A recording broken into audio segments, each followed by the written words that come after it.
ব্রিগেডের মঞ্চেই আজ উঠল মুর্শিদাবাদ প্রসঙ্গ।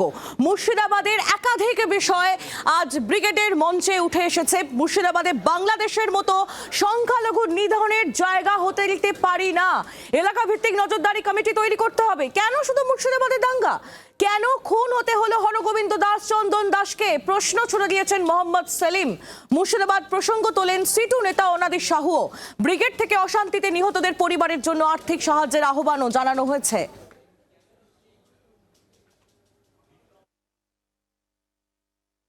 রাজ্যের প্রশাসনের মুরদ নেই এই দাঙ্গাবাজদের আটকাবে, তার জন্য লাল ঝান্ডাকে মজবুত করতে হবে।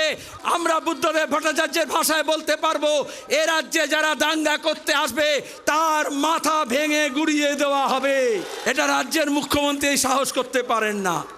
এই বাংলার বুকে জ্যোতি বসু বলেছিলেন যে আজকে গোটা পৃথিবী মানে, যে গোটা দেশ মানে। তাকে জিজ্ঞেস করা হয়েছিল দাঙ্গা কেন হয়। জ্যোতি বসু বলেছিলেন সরকার চাইলে দাঙ্গা হয়, আর সরকার না চাইলে দাঙ্গা হয় না।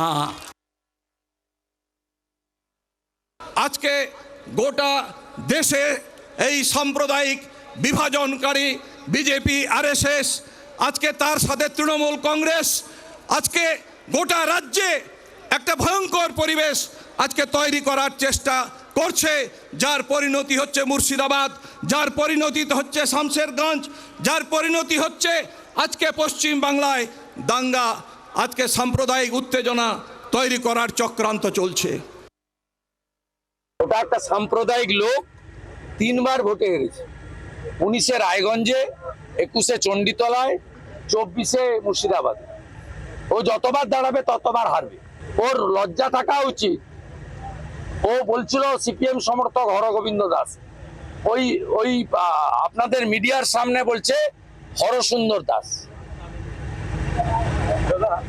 ও মমতার দালাল, মমতার এজেন্ট, মমতার কাছ থেকে মাসোহারা পায়। বাংলার আওয়াজ, বাঙালির আবেগ, জি 24 ঘন্টা।